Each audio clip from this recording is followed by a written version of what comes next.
Ok, entonces vamos ahora sí con la siguiente pregunta. Era del hermano Oscar. Bueno, no sé si Oscar o Naye, del Estado de México, pero pues quien sea de ustedes, mis hermanos, haga la pregunta, porfa. Sí, pastor, gracias. Es que he visto que en algunas congregaciones al final de los cultos algunos hermanos se ponen a vender comida y según ellos a eso se le llama venta de talento. Entonces yo tengo la duda de que si eso es algo bíblico o es a lo que se opone Jesús en Mateo 21 del 12 al 13, cuando dice que han convertido su casa de oración en una cueva de ladrones. Gracias. Bueno, vamos a leer el pasaje para que todos tengan contexto, ¿no? No solo el versículo. Es cuando Jesús limpia el templo, dice, purifica el templo. Mateo 21:12 dice, y entró Jesús en el templo de Dios y echó fuera a todos los que vendían y los que compraban en el templo, y volcó las mesas de los cambistas y las sillas de los que vendían palomas, y les dijo, escrito está, mi casa, casa de oración será llamada, mas vosotros la habéis hecho cueva de ladrones. Y vinieron a él, etcétera, etcétera. Bueno, cueva de ladrones. Váyanse por favor a Deuteronomio 14, verso desde el 14:22. Dice, indefectiblemente, o sea, sin falta ni pretexto, diezmarás todo el producto del grano que rindiere tu campo cada año.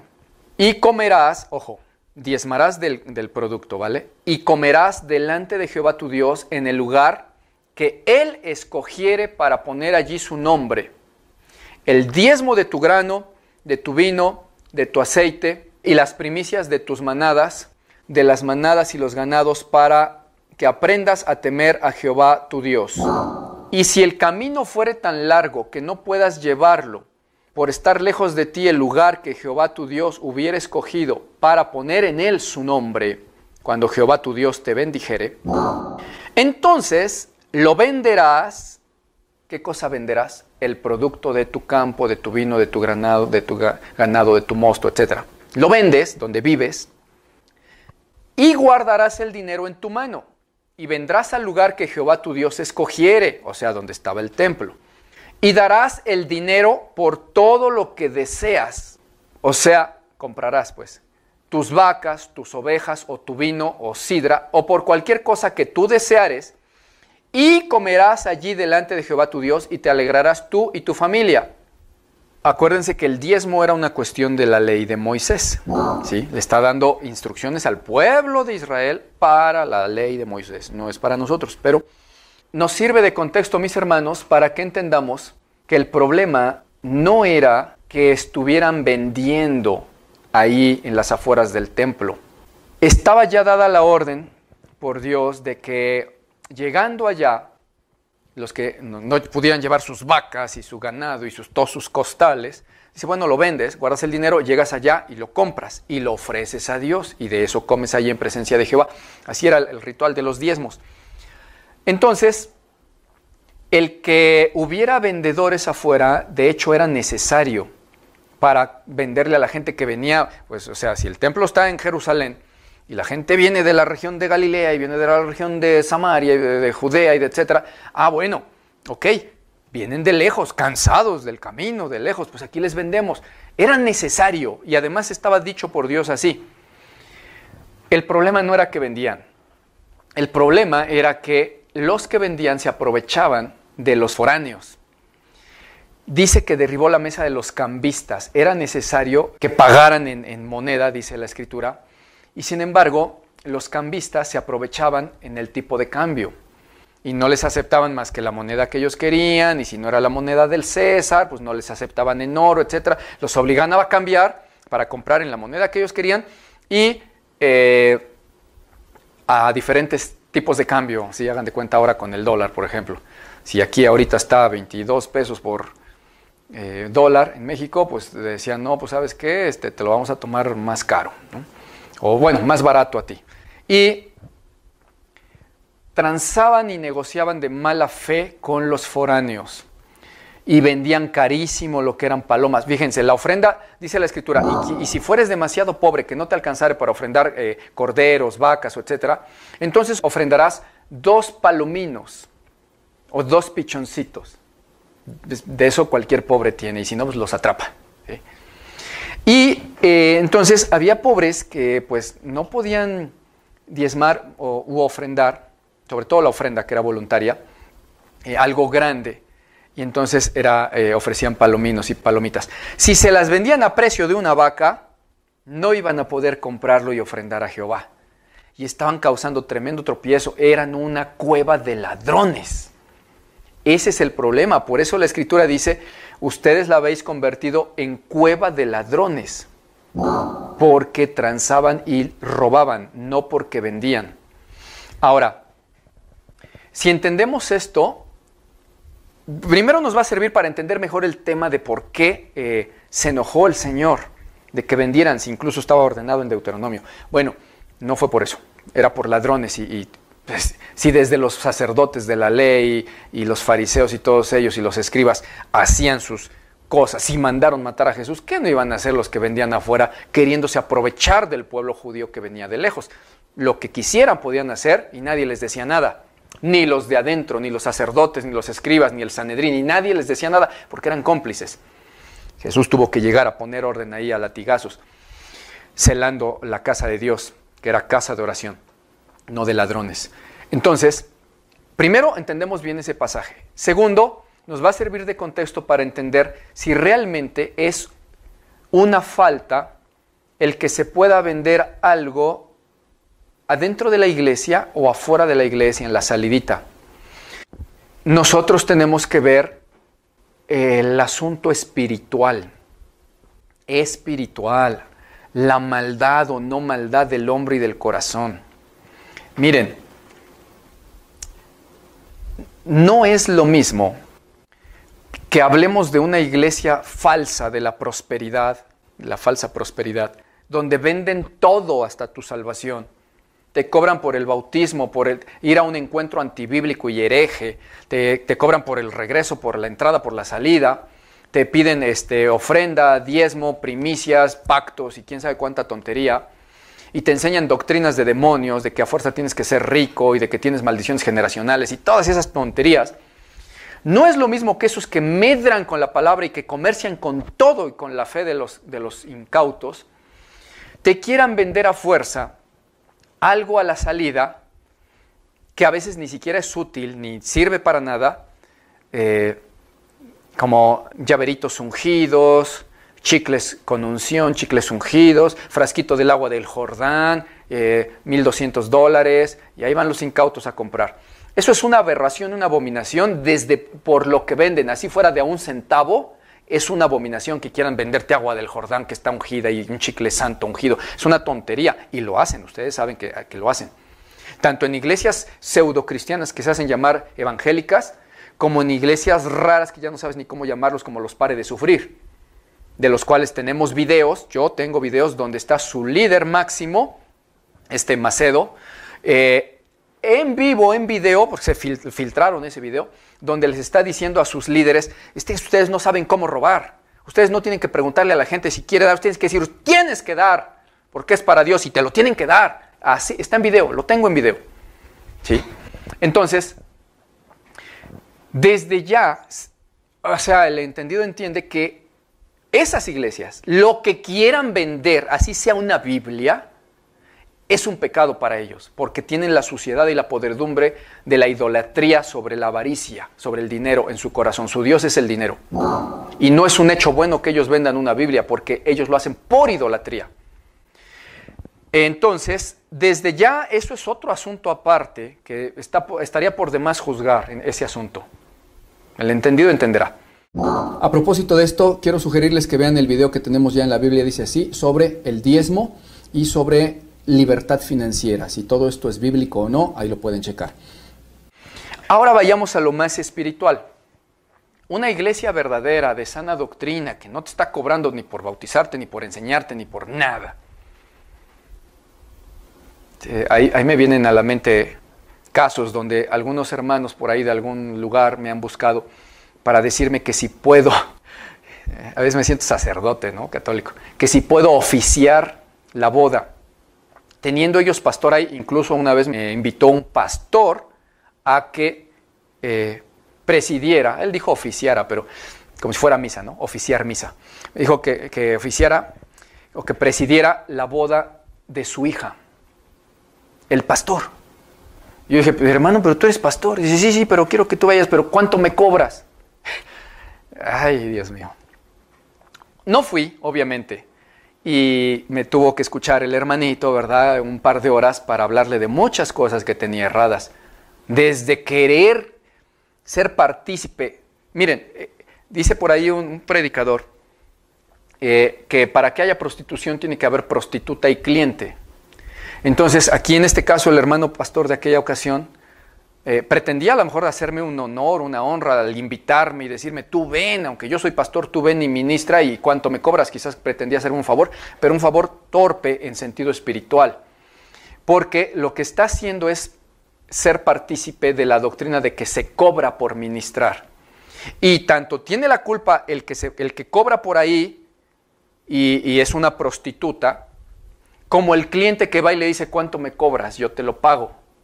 Pasa igual con los conciertos cristianos. Tanto tienen, cristianos entre comillas, tanto tienen la culpa las prostitutas que venden música supuestamente para alabar a Dios, sin embargo lo cobran por la entrada, como, bueno, voy a hacer una pausa. Ya hablamos del tema música. Una cosa es que vendan música y digan, es una venta, yo vendo música secular porque es mi área artesanal, cómpramela porque de eso como. Y otra cosa es que digan, te invito a la adoración a Dios, págame. No, ¿es adoración a Dios o me estás cobrando por tus servicios? Entonces, y ahí van los cristianos a pagar grandes cantidades de dinero por esos conciertos o reuniones de supuesta adoración, a pagar el servicio de la prostituta. Entonces tiene la culpa tanto el que va como el que se prostituye ahí. Entonces, en este caso, este pastor está siendo partícipe de la prostitución del evangelio al ofrecer dinero. Entonces, fíjense, algunos hermanos tienen la costumbre de que se cobra por las cosas del ministerio. Y aparentemente son hasta pastores de sana doctrina, en teoría, pero dices, ¿cómo te atreves a decirme cuánto me cobras? ¿Qué te pasa? Entonces, aún esos tales, si quisieran vender algo afuera de la iglesia o adentrito en la entrada o en la salida, en la estancia, y fuera algo, no sé, cualquier cosa irrelevante, unos separadores de libros o unas paletitas de dulce, seguramente estarían pecando porque su motivación es el lucro, porque por todo cobran. Si cobran porque se ministre una boda, imagínate, o sea, que ni se ministra una boda, es un culto a Dios, pero ellos así lo llaman, ¿no? Pues ya desde ahí hay algo en su corazón. Ahora vamos más adelante a lo más espiritual, una iglesia verdaderamente cristiana, con ministros verdaderamente cristianos, que no les importa lo material, sino predicar la palabra, y que normalmente son las iglesias más pobres y más necesitadas, porque ahí es donde nadie da. Pues como el pastor no está pidiendo, pues nadie se ofrece a dar. Y ahí los que pecan son los cristianos. Pero el pastor seguramente no va a decir nada, porque va a decir, bueno, van a pensar que quiero dinero, pues ya, algún día entenderán. En esas iglesias, los pastores, incluso a veces por iniciativa de los propios hermanos, algunos espirituales que dicen, hermano, pues es que está haciendo falta dinerito para la obra, mira, no tiene puerta la iglesia, yo he visto, se nos mete el agua y tenemos que ahí, ¿por qué no mandamos a ponerle puerta y a media barda aquí, mira? Es que hermano, no tenemos dinero, dice el pastor, no hay dinero, mi hermano, pues ves que mira cómo estamos, por eso tenemos piso de tierrita, mira. Hermano, le dicen, ¿y por qué no? Mire, yo por ejemplo he visto que algunos hermanos vienen de lejecitos y por la hora del culto se vienen sin desayunar.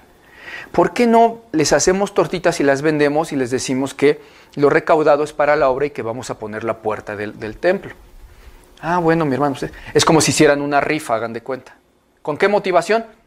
Pues para la obra del templo, para la puerta, que no se mojen los hermanos, porque pues nadie quiere poner en efectivo, pues bueno, hagamos una venta de algo. La pregunta es, en este caso último, ¿qué maldad horrible, horripilante y torcedera de corazón ven en esa iglesia, en ese pastor y en esos hermanos que quieren vender algo, unas tortas hasta con eso útiles para los que vienen sin comer y ahí en la colonia esa popular donde hay el Oxxo más cercano está a 15 kilómetros o a la tiendita del pueblo está a quién sabe dónde y no pueden comprar ahí para comer, Pasa como lo de las ofrendas en Deuteronomio. Pues aquí tenemos tortitas. Miren, los hermanos se organizaron y lo recaudado de las ganancias, sí se cobra, sí. Pues ya lo hicieron los hermanos. Nos encantaría darlo gratis, pero miren, la iniciativa es que de lo recaudado se ponga la puerta del templo. Micrófono, ves que no me oyen, hermanos, queremos comprar una bocinita y un micrófono. ¿Qué maldad hay? Entonces el espiritual va a entender que, claro, hermano, hay que hacerlo y hay que hacer algo más. Y no es porque nos queremos enriquecer, es porque necesitamos también, aparte de la puerta, mi hermano, necesitamos la energía eléctrica. Estamos ahí alumbrándonos con velas, mi hermano, y el micrófono cuando lo compres, ¿con qué lo vas a conectar? Entonces, obviamente, que no habiendo ninguna maldad en ellos, sino viéndose por la obra del Evangelio, eso es una obra noble, necesaria. Y que si adentro en la estancia, porque solamente es un cuarto de 7x7, y ahí sin puerta, y adentro es donde se tiene que vender esas tortitas, esos dulcecitos, esas, no sé, lo que sea, para la obra del ministerio, ¿qué importancia da si lo tienen que hacer afuera en la calle donde está lloviendo o adentro donde está techado y están dentro del recinto de la casa de Dios? El propósito no es enriquecerse ni ser una cueva de ladrones, sino obra del ministerio. ¿Qué maldad hay en eso? Ninguna, absolutamente. El problema es que el cristiano a veces no sabe discernir qué es una falsa iglesia y qué es una verdadera iglesia y donde verdaderamente hay necesidad de ello y juzgan parejo a todos. Y de hecho andan dejando donde no deben su dinero y donde hace falta y tienen a los pastores padeciendo hambre y con los zapatos rotos. Ese es el verdadero problema. Y si no, pregúntale a los de la prosperidad. Cuando están en iglesias de la prosperidad, indefectiblemente, como dice Deuteronomio, diezmarán. Tengan o no tengan ahí, y si no se los exigen y si no hasta su casa los van a ver. Esto es real. Oye hermano, ¿qué pasó? Fuiste a la iglesia y no dejaste tu diezmo. Esto es real y por montones sucede. Llegan a una iglesia sana, aquí ha pasado por montones, llegan, oyen el tema verdadero sobre el diezmo, la ofrenda, que es de corazón y todo eso, y ¿saben qué pasa? Nunca jamás ponen un diezmo ni una ofrenda. Y cuando la ponen, ahí las moneditas. Pero en la iglesia de la prosperidad sí lo dejaban. Yo lo estoy hablando como un tema en general, porque no me gusta estar hablando de eso. No me gusta que estén pensando que no, queremos dinero. No, quédate con tu dinero. Que tu dinero perezca contigo, le dijo Pedro a Simón el Mago. Si no es de corazón, ni vale. Pero eso pasa en todas las iglesias de sana doctrina. Es necesario que hagan eso, ya hasta se vuelve necesidad espiritual, ya no solo si es lícito. Y ahora, terminando con la pregunta, dicen, ¿es bíblico? Bueno, es bíblico todo aquello que sea lícito, que no sea pecado, y cuánto más si es para la gloria de Dios. Punto, esa es la regla. Y no es bíblico todo aquello que esté prohibido en la Biblia o no esté prohibido, pero que la persona lo haga con corazón torcido y chueco para su propio beneficio y su idolatría y su maldad, va a estar chueco y prohibido y será antibíblico. Los casos que se desprenden de esto son miles, pero la regla es eso. ¿Qué es lo bíblico y qué es lo antibíblico? Lo bíblico no es necesariamente lo que aparece escrito en la Biblia. En la Biblia no aparece que puedes estar en Facebook o en YouTube. No aparece. Pero ¿es bíblico? Bueno, analiza para qué lo usas. ¿Para ver pornografía? Bueno, pues no es bíblico. Ah, no, es para predicar el evangelio. Pues es bíblico, claro que sí. Y pasa igual con estos temas. La pregunta ya sería nada más si es correcto llamarlo talentos, ¿no? Lo llaman venta de talentos. Pues no le hace daño a nadie que lo llamen así. Por costumbre se ha hecho. Si lo llamamos así, venta de talentos, porque la gente ubica el término, está bien, está perfecto. No hay ninguna falta en llamarlo talentos, aunque técnicamente no tiene nada que ver. Porque en la Biblia los talentos son una medida de peso, o a veces de moneda, porque son 34 kilos de plata. Hay diversos tipos de talentos, dependiendo del lugar y la zona, y era talento romano, talento griego, talento, etc. Pero en términos generales se utilizaba en Israel el talento de 34 kilos de plata. Por eso en las parábolas cuando dice el Señor, había un señor que le dijo a sus criados, te dejaré 5 talentos, era 5 veces 34 kilos en plata. Y con eso vas y haces, y a ti un talento, o sea, solo 34 kilos. Y ese término es tan confundido que a veces la gente cree que talentos ahí se refiere a, yo tengo un talento de la música. No, esa es una virtud, ese es un don, no sé, pero talento, aunque sí se le llama talento en el mundo, no se refiere a eso las parábolas, ni tiene que ver este término de venta de talentos. Te vendo el talento de tocar la batería, te vendo el talento de saber cantar, no, pues eso sería venta de talentos. Pero no está malo que lo llamen así, ¿sí? No tiene nada de relación a los talentos, pero llamarlo así no pasa nada. Y el hecho de hacerlo está en función de lo que haya en el corazón y de los propósitos con lo que se haga. Por supuesto que es bíblico para las iglesias que son de Dios y se utiliza para la gloria de Dios. Adelante, hermanita Nubia de Perú. Sí, gracias, pastor. Quería comentar que la primera iglesia que visité era una iglesia muy grande, como de 300 personas. En esa iglesia tenían venta de muchas cosas, pero la iglesia me parecía que no tenía necesidad, ya que era muy lujosa. Incluso obligaban a los miembros a vender en las calles. Y en la entrada de la iglesia entregaban sobres a los miembros y a los que no eran, para ofrendar y diezmar. Eso no me pareció para nada bíblico. Ok. Bien, pues sí, como decíamos, va a haber miles de vertientes y uno tiene que analizar con la suma de ellas qué es lo bíblico y qué no. Aquí hay varias cosas que no son bíblicas, pero no es en sí el hecho de la venta en sí misma como verbo, venta de cosas, no. Pero fíjense, mis hermanos, el asunto es que un cristiano puede juzgar esas cosas, sí, pero no se debe de enfocar tanto en eso, aunque tiene facultad para hacerlo cuando esté mal hecho, etc. No se debe enfocar tanto en eso porque entonces el problema ya está en el mismo cristiano. Muchas veces nosotros, o bueno, el cristiano en general, tiene la costumbre de que llega a un lugar, hablo en general, y empieza a ver luego, si van de traje los hermanos y de falda las hermanas, si tienes camisa larga, porque si no es camisa larga eres pecador, manga larga. Si tienen pantallas y si son de buena marca, si es lujoso, o sea, muchas cosas. Hablo en general. Y muchas veces no disciernen la doctrina que están escuchando ahí. Y ahí están por años.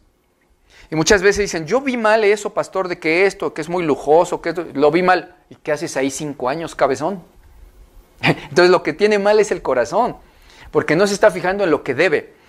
Ahora, hay cosas que saltan a la vista, ¿no? La hermana Nubia dice, era una iglesia pues lujosa que se ve que no tenía necesidad. Exacto. Pues por eso se hacen ricas y lujosas esas falsas iglesias, porque pues todo lo quieren vender. No es para la obra de Dios, es para los lujos y para la vida de reyes que luego llevan. Entonces, sin embargo, en el ejemplo que comentas, mi hermana Nubia, vamos a recapitularlo, vamos a regresar en el tiempo y vamos a hacer de cuenta que estamos entrando a esa iglesia que tú mencionas. Todos, imagínenselo, ahí vamos.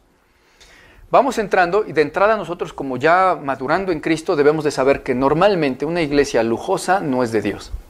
Normalmente. Puede haber una excepción porque tienen tanto dinero que, pues bueno, han comprado cosas buenas, pero aparte ayudan a todo mundo y todos los hermanos. Como ahí la iglesia donde asiste el hermano Manny Pacquiao, que el mismo Manny Pacquiao, el boxeador, gasta los millones en hacer casas para los pobres y no se le acaba el dinero, Dios le da más cada vez. Pero él en todo momento está ayudando. Pues obvio, pues compró buenas cositas para la iglesia, pues se ve bonita. Pero ahí no quieren ganar y ganar, ahí quieren dar. Entonces esa sería una excepción de una iglesia que a lo mejor se ve lujosita, gracias a la misericordia de Dios, como si Dios hubiera bendecido como a Salomón, hagan de cuenta, pero los Salomones ahí están dando y dando y dando, empezando por el hermanito Manny Pacquiao. Una excepción, pero por regla general una iglesia que ustedes vean lujosa y con muchos miembros, entren a ver, pero ya preparen los pies para salir corriendo. Van a ver que la doctrina es doctrina de la prosperidad, casi por default. Y si no, van a ver que las doctrinas que profesan no son doctrinas de Cristo. Son doctrinas de demonios en uno u otro sentido, por donde quieran verle, ¿sí? Y si fuera que predican más o menos sana doctrina, no sirve tampoco esa iglesia para la salvación de la gente. ¿Por qué? Porque en el peor de los casos, bueno, en el mejor de los casos, pero que todavía no alcanza para salvar gente, son iglesias que aunque tienen sana doctrina muchas veces, no se aseguran que el cristiano se esté comiendo ese alimento espiritual. Yo he conocido, por ejemplo, acá, mucha gente que ha llegado de una iglesia que es conocida aquí en Puebla. Yo estuve hace tiempo en cultos de esa iglesia por ciertas circunstancias, cuando andaba yo buscando pastores que bautizaran a la gente que le iba yo predicando y que se convertía, y que nadie me quería bautizar a la gente, me querían poner cursos, que cobrar la bautizada, o sea, tremendo, ¿eh? Y ahí fue donde el Señor me mostró que, bueno, ¿y tú qué estás esperando para bautizarlos? Yo no era ni pastor ni nada, era un evangelista, ¿sí? Pero, pues, cualquier hermano lleno del Espíritu Santo puede bautizar. Bueno, tuve que pasar por ello, de ir a varias iglesias a que me negaran todo eso. Total que una de sana doctrina donde llegué fue esa iglesia. Y ahí sí escuché prédicas mientras me atendía el pastor, yo los tenía que esperar al final. Y pues mientras entraba yo al culto, adoraba a Dios, oía la doctrina y decía yo, gloria a Dios, buena doctrina, sana doctrina. Y luego el pastor de ahí se veía que era de sana doctrina porque luego en lo espiritual, claro que sí, mi hermano, hay que bautizarlos, ¿dónde están? ¿Sí? Vamos a donde sea, no es de tráemelos aquí, no, vamos, porque eran de un pueblito. Vale. Dije, no, pues qué bien, gloria a Dios. Y así oí 2, 3 prédicas en esas iglesias.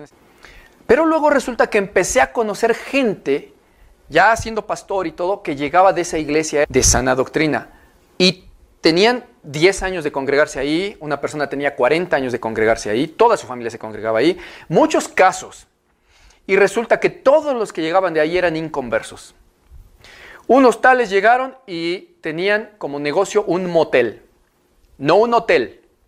Un hotel pues es algo sano, se hace para que la gente se hospede, que va de viaje. Un motel se hace para que la gente vaya a fornicar. Aunque también sirve para el que va de paso y pasa la noche, sí, pero la principal intención es para decirles, les hago canchita, aquí espacio, vengan a fornicar y yo les tapo para que no los vean. Y si gustan un alcohol o un algo, pues aquí se los damos. Esa es la intención. Pues el tal cristiano tenía un motel. Hablaban con groserías toda su familia, sus hijos eran tremendos inconversos, pero tenían años en esa iglesia de sana doctrina. Me fui dando cuenta que llegaban de ahí, todos inconversos, muchas personas con los años. ¿Cuál era el problema si la iglesia es de sana doctrina? El problema era que los pastores muchas veces tienen sana doctrina y la avientan así. Ahí va la sana doctrina, cómanla.